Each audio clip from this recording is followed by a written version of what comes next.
Episode number 29, Ironman Oceanside 70.3 with Chris Desrochers. Welcome to the pursuit of the perfect race. I'm Coach Terry Wilson, and with each episode, I bring stories of athletes to you that share their experiences at races in order for you to learn how to have your perfect race.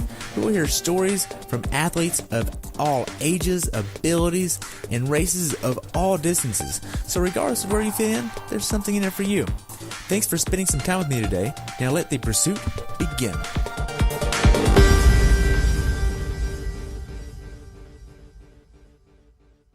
Hello everyone, and welcome back to the pursuit of the perfect race. Today I have the pleasure of talking with Chris Desrochers about her race at Oceanside 70.3 in Oceanside, California. This race took place on April 7th, 2018. The temperature on race day was in the low 50s and warmed up slightly to the mid 60s. The water temperature was at 59 degrees, kind of chilly. This is her fourth year with Big Sexy Racing. Chris has been doing triathlons for more than 10 years and has more than 30 70.3 finishes under her belt. I look forward to hearing about your race at Oceanside. Chris, welcome to the show. Thanks, Terry. Thanks for having me, and thanks for having me back. Awesome. Well, what made you want to do this race? This race is something that's been on my calendar for many years now, having a race that literally takes place in my backyard. It's convenient. I don't have to travel. It's a good start of the season and an opportunity to just, get out there and race a local race. Okay. So how was your training going into this race in between the time we talked from Super Seal to now? After Super Seal, I really started to step it up. I felt good at Super Seal. I knew I was going into the 70.3. I know that I've got the Ironman Santa Rosa that's going to be happening May 12th. So it was time to kick it into full gear, time to get back into a rhythm. My training was on place, or shall I say it was in a better place than it had been prior to Super Seal. Nice. Now then, did you have a recovery period going into this race from Super Seal before you started ramping up a little bit? No, I pretty much started going straight from Super Seal and picking up the mileage and picking up the intensity. Now, so what was your longest bike ride going into Oceanside? I believe it was a little over 4 hours, maybe 60 some odd miles. But a lot of that was hill training. Oceanside is a hilly course. There's a lot of elevation gains, some pretty good hills. So I wanted to make sure that I did some hill work prior to going into Oceanside. Okay. How many bricks did you end up doing? How many bricks? Probably about 2 a week. Okay. Now then, did you do any strength training aside from what we mentioned last time? No, just pretty much maybe some, yoga and maybe some glute work. Definitely working on my my hamstrings and my hip flexors and the whole hip area to make sure that was staying healthy going into the race. Okay. Now, did you have a taper going into this race? A slight one, but it wasn't anything. It wasn't an A race, so it's not like I was treating it like a standalone where I've ramped up a lot and then had to do a taper. It was a real slight taper. Maybe the last week we just backed off mileage a little bit, but we kept the intensity high. Okay.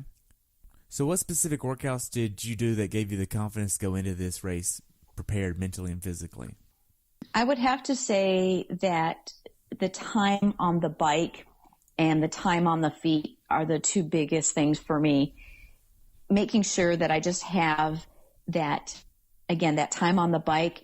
It's not so much the mileage. It's just that time that you spend in the saddle, that you're in that position, your neck and your shoulders and your back, and just making sure that all of those things know what to expect come race day, that you're going to be in that position for a really long time, and getting used to it, right? Getting used to that being uncomfortable for that period of time. And not like my riding position is uncomfortable, but you're going over a lot of rough areas. And so you get those vibrations through your wrists and your hands and all the way up through your arms, and your neck is crooked in a certain way, right? You're in your arrow, but you're looking forward. And so it's kind of getting used to that whole position. Yeah. So when you're not training, what are you doing? When I am not training, I am working, eating, or sleeping. Okay, so you work full time? Yes, I do. So how big of an issue was balancing life, work, and training? This particular year has been very much a challenge for me, more so than past years. Work, I have a new boss, very recent, and my entire career, I've always gone to work early and got out of work early and did a lot of my training after work. He comes in late, he leaves late, and so I've had to adjust my schedule because he expects me to be around when he's around, right? So I've been pushing more of my training in the morning to make sure that I get it out of the way before my day gets hijacked. So that was a bit of a transition, going from getting up in the morning, doing work, and then doing workouts after work to swapping it. So I'm literally have been drinking. I make coffee in the morning, and I'm on my trainer, and I have a water bottle and a coffee mug during my morning workout. Wow. So what kind of nutrition did you use for this race? Prior to the start, I always eat an energy bar. I typically grab one of those Cliff Bars that they give away at the venue prior to, in the expo with your goodie bag, a cup of coffee and a banana. And then between, I don't eat anything during the transition to T1, but getting onto the bike, I use the F2C nutrition in my water bottles. I had about 350 calories per bottle. I had 2 bottles, and then I have a goodie bag in my bento bag that's a variety of assorted cut up energy bars. I like little sport beans. I've got some Cliff Blocks in there. I throw a variety of things. I'm never really quite sure what I'm going to be in the mood for, and I just reach in there and I grab it. If I don't want it, I'll toss it or maybe leave it back in the bag, or, just kind of pick through what I want. But kind of a variety. And I typically, my longer races, I put gummy bears, sour gummy bears. Nice. So going into Oceanside 70.3, what was your mindset? My mindset for this race was I was really hoping to do better than I have in the past. And I knew what my training was like going into it. So my expectations were somewhat reasonable. But, I still had that hope that I was going to pull out a better race than that I would like to have pulled out a better race. So you stayed at home for this race as well, right? Yes. Okay. So how was check-in process for you on Friday? Friday, we went to the venue, about 10-ish. And one of the things about Oceanside is it is the beginning of the North American race series. And a lot of the vendors from California and the West Coast are there. And you've got a huge very stacked pro panel for, both the men and the women. And it's a very busy place. So there's a lot of participants. There's a lot of vendor. I mean, it's a huge expo. And it's just Oceanside is a destination place. It's spring break. So you have a lot of tourists, and it's just a chaotic environment. It's probably that's one of the things that I like least about Oceanside is just how busy, crowded, and chaotic it seems prior to race day. Wow. So going into this 70.3. What was your last workout before the race? The morning prior to the race, which was Friday morning, I slept in. I didn't go to Masters like I would normally go on Friday. I jumped on my bike, did probably 30 to 45 minutes. It was more or less just a shakeout ride. Make sure that we had put my disc on my bike, so make sure that the brakes and the disc and everything was working fine. And then I came back, did a quick 15, 20-minute run, I think, kept the heart rate down. And it was more or less just to kind of keep moving, shake things out. Not, at that point, there's no training, right? Your training's already in the bank. Right. So now, did you have any issues with your bike? No, not at all. Okay. So you said you put a disc on there. What kind of disc are you using? I have a Reynolds Element. Okay. Do you like it? I do. I like it very much. Nice. The interesting thing is I've had it now for probably 2 years. And you know how sometimes you know that you've been really lucky and ignorance is bliss?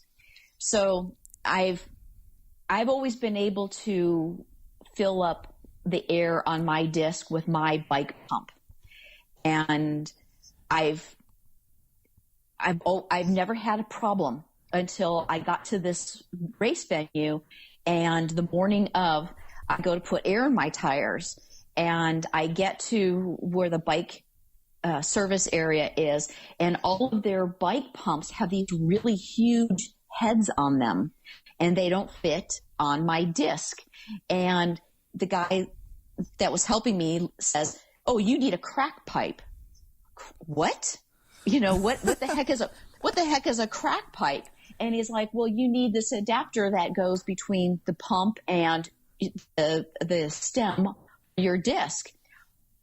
I didn't even know anything like that existed. So I was able to borrow somebody's crack pipe and put air in my tire. And then one of the first things I did after I got back from the race, like within a couple of days, was go on Amazon and find a disc adapter to make sure that at a race venue, if I have to use their pumps to put air in my tires, I've got, I'm self-sufficient. I've got the right piece. I've had it for 2 years. I've never had a problem before now. So I was like, wow, you learn things all the time. So you're telling me after the race you went online and bought a crack pipe? No, it's literally a disc wheel stem adapter. Wow. Okay. But they called it a crack pipe, and I was like, "A what?" Yes, that's why I was over here almost laughing. I was like, "Oh my gosh, you went online." Have you heard of one? Yes. I mean, like for the disc wheel. Yeah. Okay, see, I haven't, and so again, 2 years now I've owned this thing. I've taken it out on many races, and I have been very, very lucky, because what if I had an issue out on the race course and I couldn't put air in my tire because I didn't have anything that fit that wheel? Holy cow! Yeah. And I'm really surprised that maybe Reynolds on their website or something doesn't maybe make the recommendation of, we recommend you buy an adapter or something. I mean, it's only like what, $5? It's not that much. Actually, you'd be surprised. The very first one that I saw was $31 or $32, and I'm like, what? For a tiny little piece of metal that's maybe an inch and a half long. I found one from, I think it's Innovation Designs or Genuine Innovation, I think, and it had pretty good ratings, and it was like $11 or $12. Wow. Well, so I'm going to give it a try. Yeah, for the cost of the disc, they should throw that in there. Well, exactly. Charge me $10 extra, and like you said, throw it in. Yeah. Just say, hey, you're going to need this along the way. Exactly. You're going to need this, so you got it. Nice. So the day before the race, what did you try to get as far as food? Before the race? Yes. So typically before any race day, I try to eat light. I try to eat very bland, not stuff myself at any particular meal. I more or less graze as opposed to eating large meals. I'll just kind of snack. I drink a lot of liquids. I took those Nun tablets, Nuun. I'm not sure exactly how they say that. You said it right. And Noon. Yeah. And so I throw those into my water bottle, and I just carry a water bottle like throughout the venue. And of course, race check, the bike check-in and whatnot. So making sure that I stay hydrated with some electrolytes the day before. Nice. Now then, what did you have the night before the race to eat? I think I had just some pasta, really simple pasta, real plain sauce, real plain pasta, not a lot. At home? Yes. Nice. So now, did you make it or did someone else make it? I made it. Nice. I was talking with somebody earlier, and I was like, so you basically had ramen noodles and Spam. And she's like, yes. I was like, oh my gosh, I can't do that. I've never had Spam in my life. Me either. Wow. So what time did you try to go to bed on race night, or the day before the race, rather? I tried to go to bed probably about, it was in the 7s, and it was still light outside, but I knew that I'd be getting up early the next morning, and I know that I wouldn't be falling asleep right away. The idea, of course, is to rest, just lay there, close the eyes, have the body still, have the mind still, and see if sleep will come. Okay. So now then, on race morning, what time did you try to get up? 3:30. Oh, my. 3:30. So, again, one of the things about this race is parking is very limited. They've been doing a lot of constructions in the Oceanside area. There used to be a lot of these pay parking lots, and they've grazed, just buildings. There's buildings now where these parking lots used to be. So it's really reduced the amount of parking. One of my biggest stressors is finding a parking spot race morning. Once I found a parking spot, I have a huge rock off my shoulder. So we got up early. I live about maybe 50 minutes or so from the venue. So that gave me time to get up, get my cup of coffee, get dressed, brush the teeth. The car was already loaded, and myself, my husband, and we carried the race photographer. He's a good friend of ours. So my husband was riding his motorcycle to the venue, and I had the race photographer in my car, and we drove to the venue to where we parked, and then I could get on with my day. I think the expo started at 4:45, and I think we were there maybe about 5. Not expo, I'm sorry. The bike, transition opened at 4:45, and I think I was there about 5 o'clock. So we got to the parking lot. Oh, wow. So now did you have to pay for parking? No, we had parking passes. Okay. So you get to transition and you find a crack pipe and all that fun stuff. What kind of PSI are you rocking in the disc? Probably about 110 to 120. Okay. I like a lot of, a course like this, and it's not that hot. The roads are fairly smooth. I like a lot of air in my tires. I'm not a heavy rider, so I tend to like a little bit more air. Okay. So as far as setting up transition for yourself, do you put your helmet on top of your bike, go ahead and turn your bike computer on? Do you swim with your watch? What does that look like for you? So this particular race morning was kind of interesting because I had, as I told you, I went for a bike ride the morning or before the race. I checked my bike in on that Friday, and when I got to my bike Saturday morning, I noticed that both tires needed air. So I took the bike off of the rack, and when I did that, my back wheel actually came out of the I don't know. I guess it just came. It wasn't secure. So I was very thankful that I had to put air in my tires, because had I not, I would never have taken my bike off of the rack until getting into transition, and then having to deal with that, before I went out on the bike. So it was something that mentally I'm thinking to myself, okay, I need to double check to make sure that both front wheel and rear wheel, everything's secure, tight, and it was just something I didn't do prior to racking my bike. Okay. So now then, in between the time you leave transition and get everything set up there and swim start, how much time was in between there? Transition to swim start. Right. So the race venue is such that we have to queue up in a really narrow area, and it was a self-seating swim start, the rolling swim start like they've been having lately. And again, it goes I think it goes slower. They say that we all get in the water faster than the old style age group racing. But for me, it seems like I'm spending more time standing in line, waiting to get into the water. And maybe that's just, you're anxious. You just want to get started.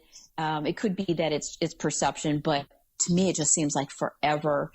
But you finally get into the water and fine, good. Now we can go. But it used to be where you left the boat ramp and then you swam out to some buoys. And then, of course, the cannon, or not the cannon, but, they'd have like some type of air gun that went off, and then we'd start our race. Now, you leave the boat ramp and there's the timing mat, and, boom, you're in the water. You're being timed. Wow. Now then, when did they actually announce that it was 59 degrees for the swim? In the morning. In the morning of the race. So how did you prepare yourself mentally for that? Because that's really cold. It is cold, and, I have swum in colder, but, this time of year, the ocean can be, that's a typical kind of temperature. I always wear a neoprene cap under my race cap. I've got a Zone 3 neoprene cap that I wear. I always wear earplugs. Regardless of the temperature, even in the pool, I wear earplugs, but I've also been told that wearing earplugs helps keep you warmer. And I believe it does. I don't have a problem with my neoprene cap and earplugs. As long as I can keep my head warm, I can keep everything else warm. But they did allow us to go into the water prior to start. You could step out of where we queued up in the self-seating area. You can go into the water and just kind of acclimate yourself. So I made sure that I did that, got wet, felt the water, and made sure that the goggles had a good seal. I was wearing new race goggles. I had worn them once in the pool during that week prior to race, but I had a brand new pair of Zone 3 goggles that I was wearing for the first time. Nice. So now then, for me, if it is so at Galveston, just to put it in perspective, it was 69 degrees there. So this is 10 degrees cooler than what it was in Galveston. And right. I didn't feel too bad. I wore a sleeveless wetsuit, and my feet didn't get too cold. My hands were kind of chilly, but they weren't too bad. And my arms weren't too bad either. But for 59 degrees, I would definitely need a lot more coverage and a lot more warmth there. Right. Now, did you put any warm water in your wetsuit before you hopped in the water? No, let's just say that as soon as I got into the water, I created my own warm water. Okay. That makes sense. I think a lot of people do that. You're probably not the only one. Nice. So tell me about the swim course. I don't know anything about the swim course. Walk me through that. Okay. So it is in a harbor. And the harbor goes out towards the opened ocean. So the race course, we start on a boat ramp. And again, we go through this harbor, and it's this combination of fishy salt water mixed with fuel. Because it's a harbor. There's a lot of boats in that area. And of course it's contained and probably doesn't circulate as well. So we swim out and we go out towards the open water and it starts to get choppier, right? Because you're not as protected anymore. So as you get out towards the turnaround area, it does get choppier. So when you're heading out, the sun is behind you. And then coming back, the sun is right in our eyes and it's right over the horizon. So it makes, with the choppiness of the water, the placement of the buoys, the sun over the horizon, it's really difficult to spot for me and swim a straight course. So I think swimming out is not a problem, but it's that heading back in.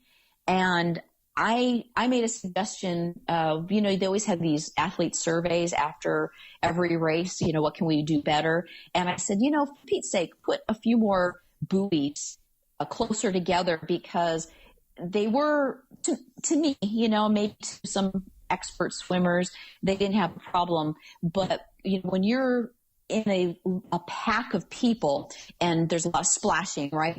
You're trying to be careful not to be kicked, swim into anybody, be swum over by anybody. You're looking for buoys. The sun's in your eyes.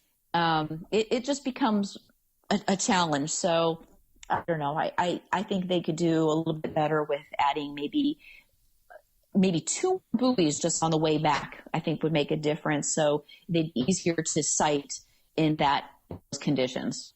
Okay. So how did the swim go for you after you got in the water? It was okay. I wasn't crazy about my swim. I've done that course. I think Oceanside, this was probably my 9th, 10th, or 11th time doing this race. It's in that area somewhere.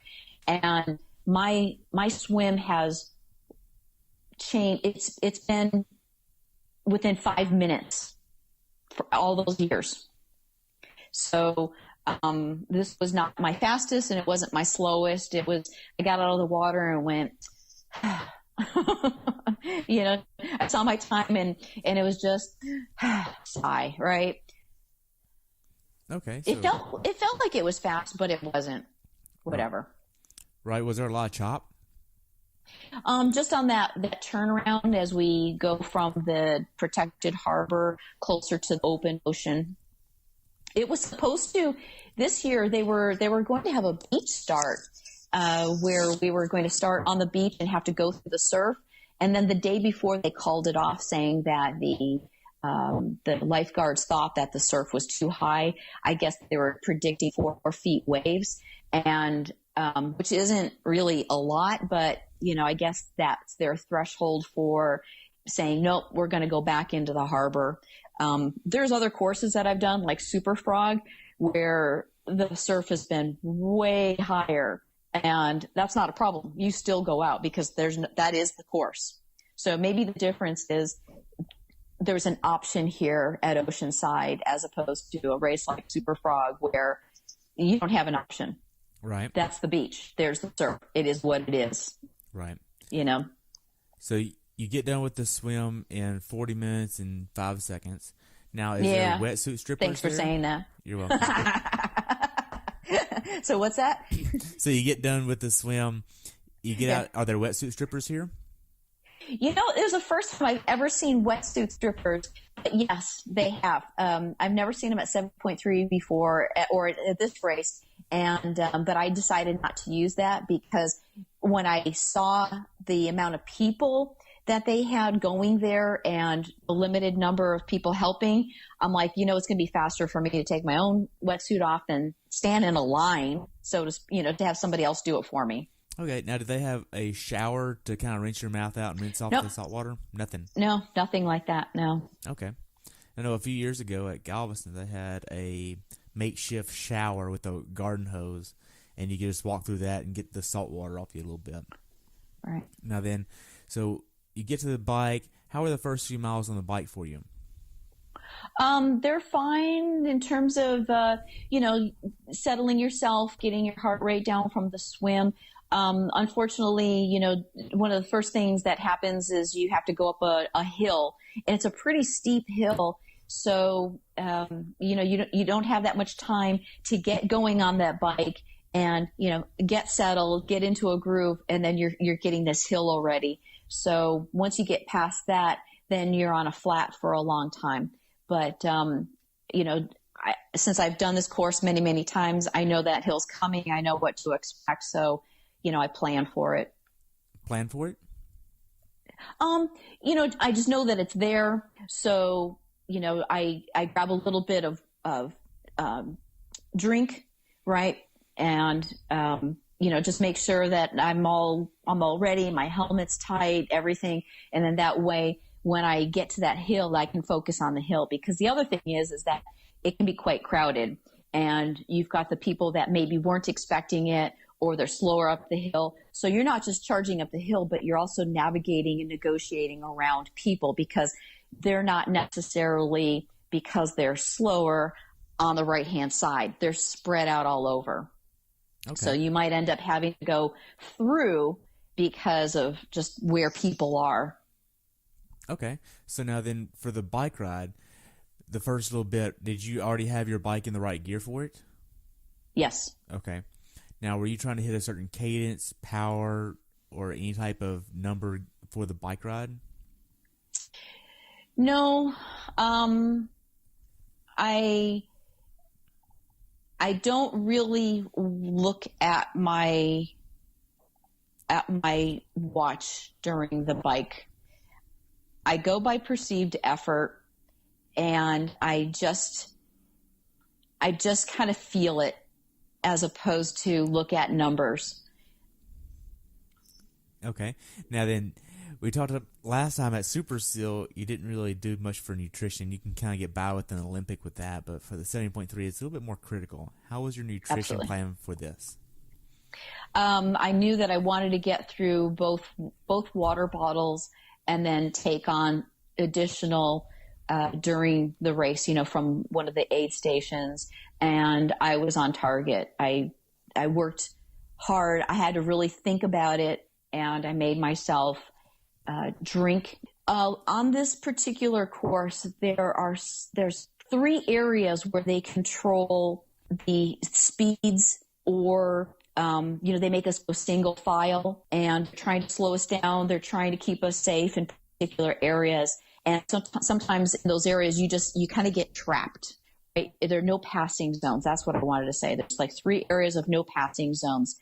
One of them, we're on this really small, narrow bike path, and we have one half of it, so the public can have the other half of it. So they keep us single file. And of course, that doesn't stop everybody, right? Inevitably, every year you've got one person that decides the rules don't apply to them, and they just pass everybody.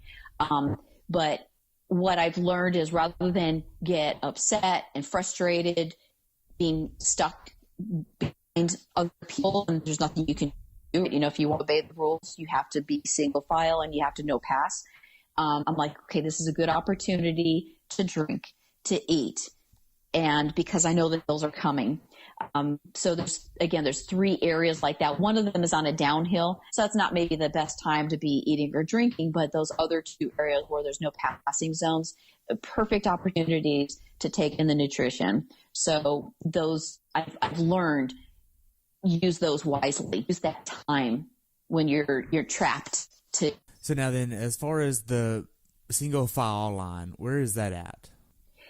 Again, one area is, they call it trestles, and it's this bike path. And it's just before we get onto base. And the other one is, we've climbed a lot, and now we're going down a pretty steep, fast downhill that has a bit of a curve to it. And I want to say some number of years ago, somebody actually went off course and died. And I don't know whether there was, it was because of that, but because I just don't remember how it was like before that. But now they actually limit the speed, and you can actually be disqualified if between these timing mats that they place there, if you go over that, I think 25 miles per hour for the age groupers, the pros can go faster, but they pretty much restrict us. You can be DQ'd for exceeding the 25 mile per hour speed limit. And then again, it is single file. So, it is what it is during that time frame. And then I believe there was one other no passing zone this year, which I don't seem to recall that one. But yeah. Okay. So there's a big hill after this long straightaway, from what I understand, and you can see this little hill for many miles before you get there. Yes. How was that for you? Well, if you know what to expect, you're just like, well, there it is, right? But I can imagine for people that maybe don't live in an area with a lot of hills, that might be quite intimidating to see it, because it literally looks like, oh my gosh, it goes straight up. It's not that bad. It's long, and you just have to power through it. You just have to power through it. Okay, so now the final few miles of the bike, how was that for you? The final few miles? Oh my, this year was really, really gusty. For some reason, I guess it's just the direction that we're going and the way the winds blow, but the last few miles could be very, very gusty on the way back. So it was pretty much just get into aero, tuck in real tight, and try to cut through the wind as much as possible. Did the disc overpower you? No, I've not had a problem with the disc. I think the bigger issue sometimes can be the front wheel with the deep. I've got the 90s, and sometimes a big wind will. I do get blown around a little bit, but I think sometimes it's more unnerving when it catches the front wheel than the disc, because when it catches the disc, it just moves the entire bike over. But I don't know. I've gotten used to it. It didn't really bother me. Okay. Now then, the last mile or two of the bike, do you do any type of transitional cool down to prepare you for the run?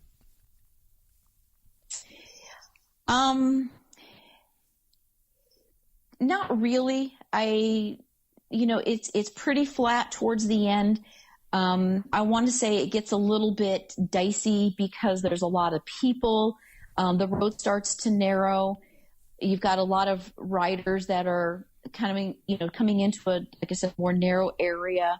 So we're still trying to maintain speed, right? Because we want to get into transition as quickly as possible, but we're making more turns. We're making more 90-degree turns. So in that respect, it's a little bit challenging. You just have to be very cautious, be very aware of your surroundings.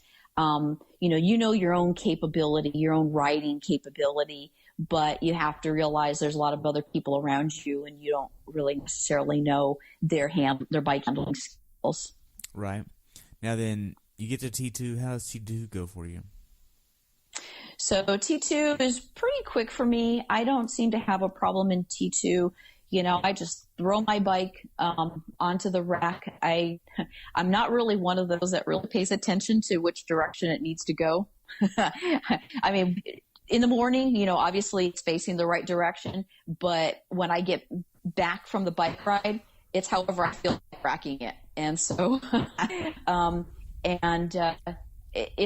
I do decent in T2. Get my helmet off. I didn't have any problems with my buckle this time. Getting my shoes off. I've already got I wear a hat and sunglasses. My helmet has the integrated visor on it. So I just throw that down, and we already had our race belt on with our number. In order to get on the base, we had to wear it on the bike. That's not common normally in a lot of 70.3s or Ironman events where you have to wear your race number on the bike. But for this particular event, since we go on base, it's a requirement. If you don't have a race number, the Marines can basically deny you access.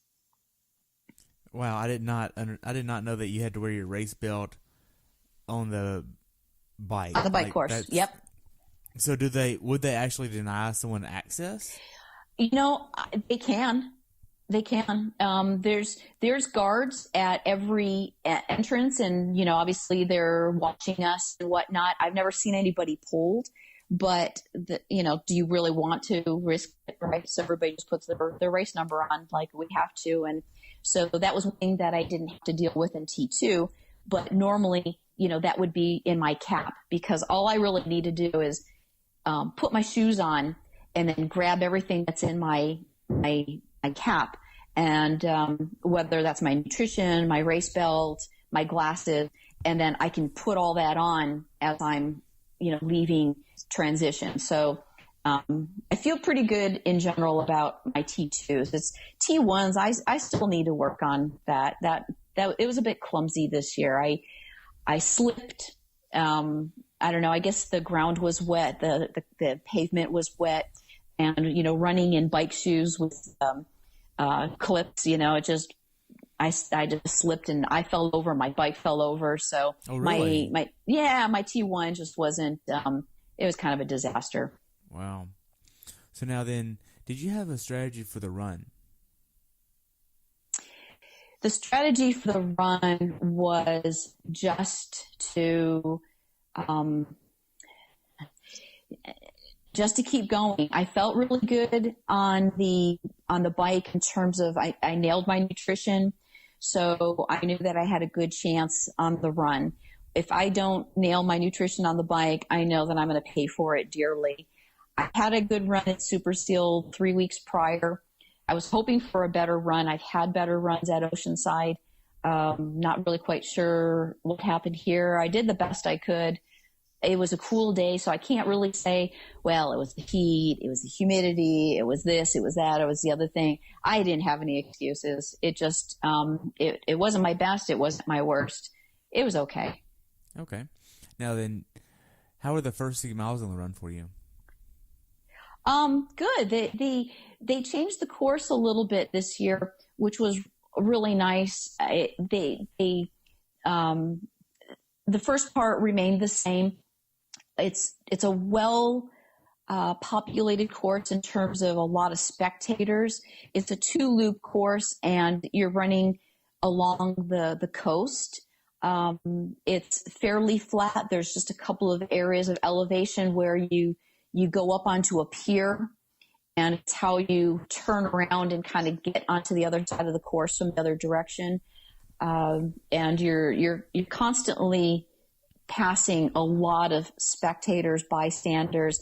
So from this course perspective, I think it's a great course for, it's not boring, right? You're not out there for a long time without passing anybody. Lots of cheering going on, and that's always motivating, right? To see those people on the side, and they're clapping and they're yelling out your name. They don't even know who you are, but they your race number, and so that's always fun, and it's fun to see teammates out there as well. So I was able to see a few of my teammates and cheer them on. Nice. Now then, this course is known for not having any shade on it, and it's the long stretch where you do 2 loops. How was that mentally for you? After the first loop, you're like, oh, I got to do that again. But no, it's a good course. Again, with people alongside, it was really well supported, and that is always a big help. There are sometimes, some races that you can do where, you're out there for a couple of miles and you're really not passing anybody, or, there aren't any people alongside. This one, there's people pretty much the entire length, even in the areas where we turn around in the remote far end, there are people out there cheering and clapping. And, there was some guy in I want to say like a cow costume of all things. I don't know why, but he was dressed up like a cow, and that was at the turnaround. And I thought, well, that was kind of amusing. Right. So now then, were there any hills or rough terrain on the run, or was it just all on concrete? It was all concrete. We were running on the roads, and it was pretty flat, very little elevation gain. The only elevation gain was where we go up that pier, like I said, to pretty much it got us going on the other side of the course, so you could, it's how they maneuvered people between first lap and the second lap and got them, on the opposite side. And then going from the coast level, we transitioned over to another street to take us the rest of the direction, distance, so we can go and do that out and back. And there's a little bit of a hill there, and they're actually quite steep. And a couple of years ago, when they used to have T2 in a parking lot, we used to have to climb those hills. And so here you are at the very end of your bike ride, and there's this hill, and it's not a long hill, but it's steep. It's really steep, and people would just kind of stop, and because they weren't expecting it, and they were in the wrong gear, right? That's the biggest problem, is people, if you didn't know where this was, you'd get to it and you'd just be in the wrong gear. And so there were a lot of people that were actually walking the hills because they were that steep. They're real short, but they must be at least 10% or more. They're pretty good. They're pretty good. Percent steep. I don't know, Grade. elevation grade. That's it. Percent grade. Nice. So It's hard. It's hard to think and talk at the same time. Exactly. So now then, we get to the last few miles of the run. How was that for you? I was maintaining my pace. It was hard. I was feeling it. I was really feeling it. But I was keeping pace. What I was trying to do was not degrade, right? Where if I look back on my time, I didn't want to see my splits just get, slower and slower and slower. I wanted to hold a pace, right? Because again, my goal was not this particular race. It's preparing for Santa Rosa.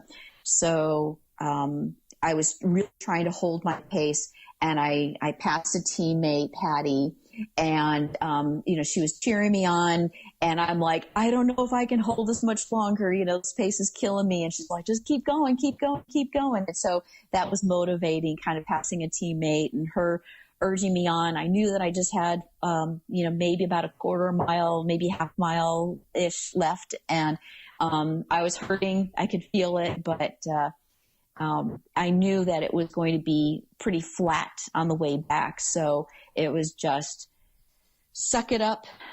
And it hurt, just power through it. Nice. Now, the last 800 yards of the run, how was that? Lots of spectators.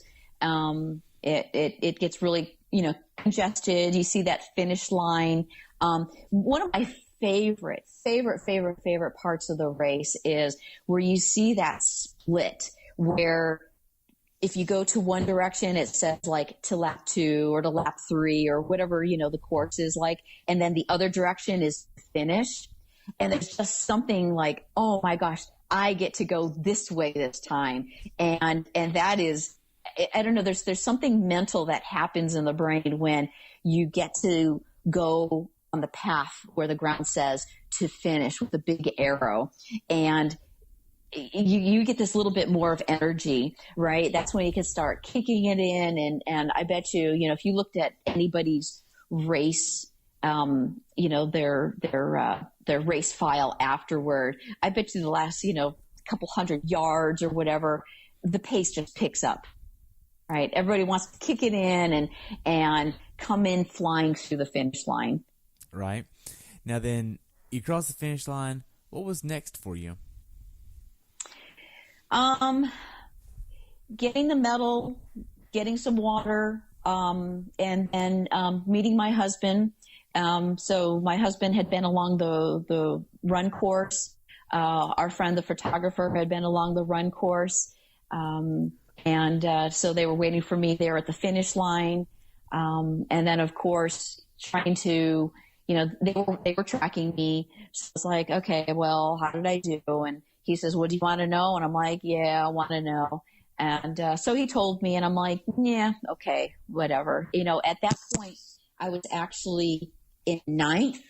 And so I'm like, okay, that's okay, a single digit.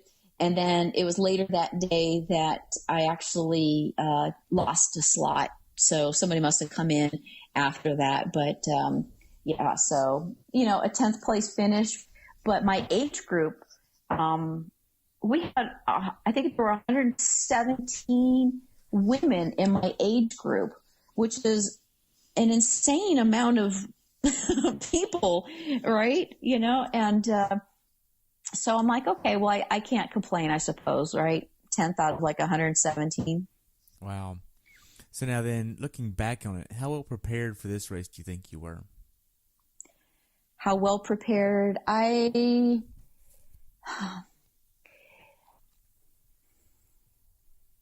Probably, I was ready to do a 70.3. I think the fitness level that I always maintain is I could probably knock out a 70.3 whenever.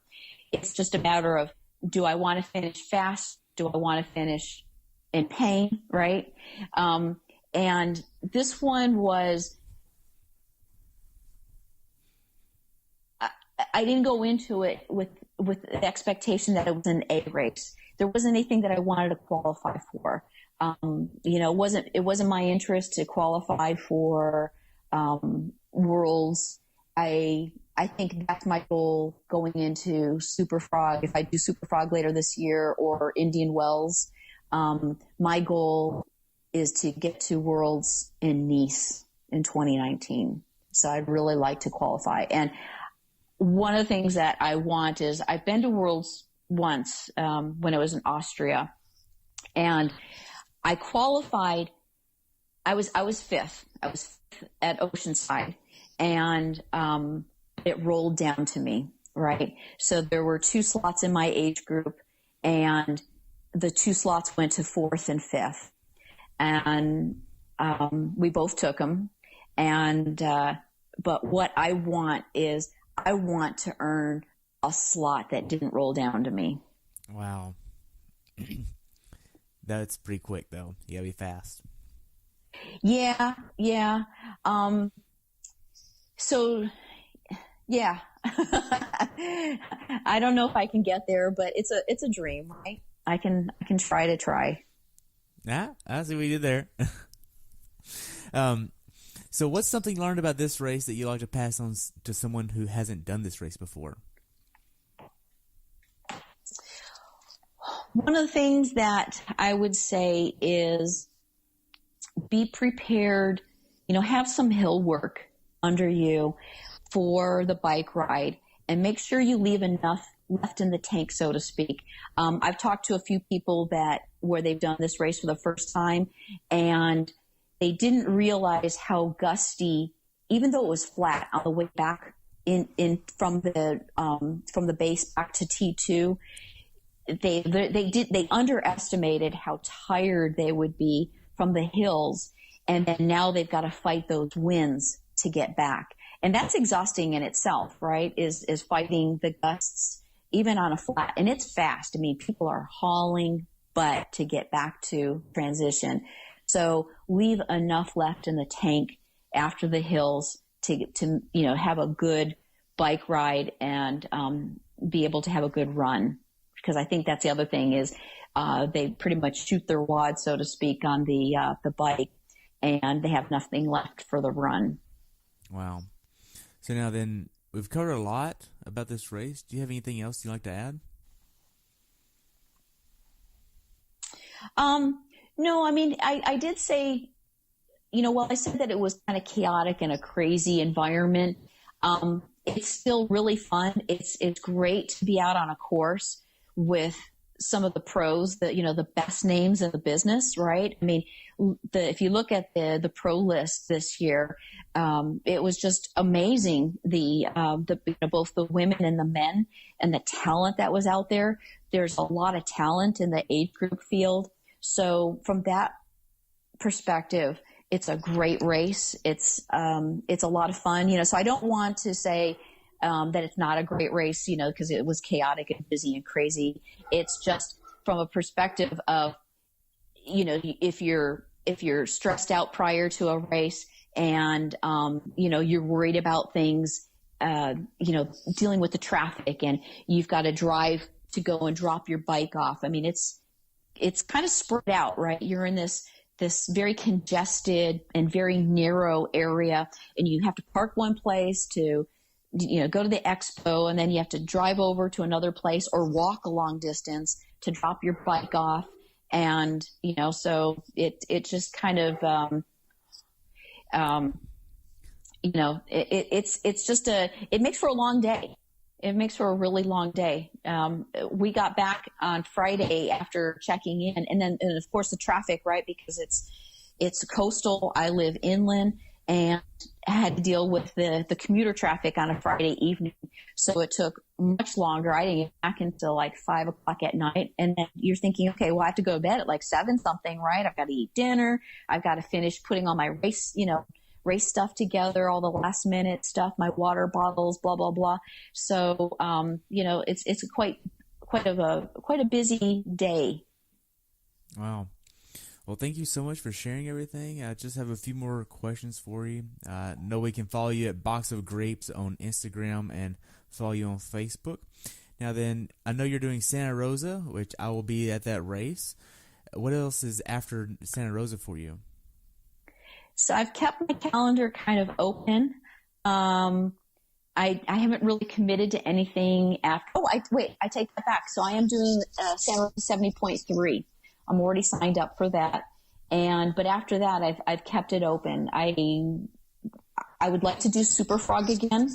I did that race for the first time last year, and I placed pretty well. I was pretty happy with my race, and I'd like to try that again. It was a challenge, in a different way, right? Having the big surf entry and the sand run. And then I was thinking about Indian Wells. It's an inaugural event for a 70.3 under the Ironman brand. And I think a lot of my teammates might be doing that one. So it might be a good opportunity, even though I'm not really into racing in the December timeframe. At that point, I'm thinking, okay, sugar cookies, right? Not racing. I might just go ahead and sign up for that one, more or less just to, kind of a team camaraderie and, what the heck. Right. So we already know what your definition of the perfect race is. So I have another question that we can go over to kind of wrap this episode up. So in order of importance for you, what are most important on race day? Mental grit, nutrition, or endurance? Wow. That's tough. I'd have to say the answer is it depends. It depends on the distance, right? So like an Ironman, a full distance is the mental grit.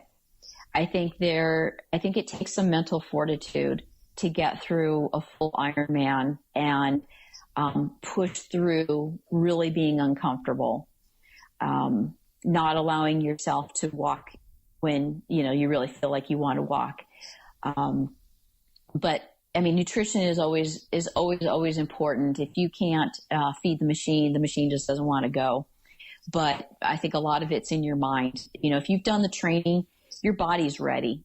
If you've put the nutrition in, your body's ready. The next thing is just making sure that the mind says, keep going forward, keep moving forward, and putting whatever happened that maybe didn't go so well. Like, okay, that wasn't the best swim. All right, put it behind me.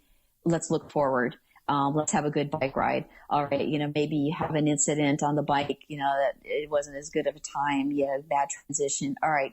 Put that behind you. Look forward, keep going forward. Let's have a good run. Let's try to make that successful. Wow. That's awesome. So Just want to say thank you so much for your time today. I've enjoyed hearing about your race, and I look forward to seeing you next month at Santa Rosa. Yeah. So that's going to be great, and we'll see you then. Have a great day, okay? Okay, thank you so much, and thank you for having me. I've really enjoyed this. Awesome. Thank you. Have a good day. Thanks for tuning in today. I hope you were able to learn something from today's episode. If you enjoyed the show, please take a minute to leave a review on iTunes or share it with a friend. Be sure to subscribe so you never miss an episode. If you'd like to see pictures from this athlete's race, learn more about who I am, what I'm doing, or be on the show yourself to share your story, check out my website at CoachTerryWilson.com. Until next time, continue the pursuit.